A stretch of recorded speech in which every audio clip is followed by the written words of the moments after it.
এবার একটু বিধানসভায় যাওয়া যাক। বিধানসভার স্পিকার রথীন্দ্র বোস। রথীন্দ্র বোস কোচবিহার দক্ষিণের বিজেপি বিধায়ক। বিধানসভার স্পিকার হলেন রথীন্দ্র বোস। বিধানসভায় ঘোষণা করলেন মুখ্যমন্ত্রী শুভেন্দু অধিকারী। কোচবিহার দক্ষিণের বিধায়ক এবারই প্রথম বিধায়ক হলেন রথীন্দ্র বোস। পেশায় চার্টার্ড অ্যাকাউন্টেন্ট। রথীন্দ্র বোস বর্তমানে দলের রাজ্য কমিটির সহ সভাপতি। নিষ্ঠা ও আমাদের বিধায়ক দলের সবার সঙ্গে পরামর্শ করে জাতীয় সভাপতির অনুমোদন নিয়ে এই পথটা চালানোর জন্য রাজনৈতিক অভিজ্ঞতা এবং উচ্চশিক্ষারও কিছুটা দরকার রয়েছে। উনি নিজে একজন সিএ। এই ধরনের মানুষকে আমরা মনোনীত করতে পেরে আমরা সকলে খুশি। আসুন আমরা সবাই মিলে আগামী স্পিকারকে সহযোগিতা করে একটা নতুন দিনের সূচনা করি।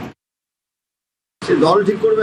আমার সিনিয়ররা আছে, যারা আগে বিধানসভাতে এসছেন তারা আছে, তারা দেখবে বিষয়টা তাদের কাছ থেকে জেনে, যাতে আমাদের মানুষ যে ভোট দিয়েছে পশ্চিমবঙ্গ সরকারের জন্য যেভাবে চালানোর জন্য, আমরা ঠিক সেইভাবেই চালানোর চেষ্টা করি। আমরা গণতন্ত্রে বিশ্বাস করি, গণতান্ত্রিক প্রক্রিয়া সমস্ত কাজ হবে। খুব ভালো লাগছে আমার, খুব ভালো লাগছে। এটা আশা করে ছিলাম অনেক দিন। আশা আমার পূর্ণ করছে ভগবান।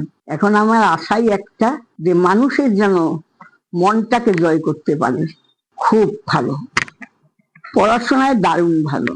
কোনোদিন কোনো কারো মানে অন্যরকম কথাবার্তা বা ঝগড়াঝাঁটি এই সমস্ত কিচ্ছু ছিল না আমার ছেলে। ওই মা হিসাবে চাবো যে 10 জনের যেন ভালোভাবে সেবা করতে পারে।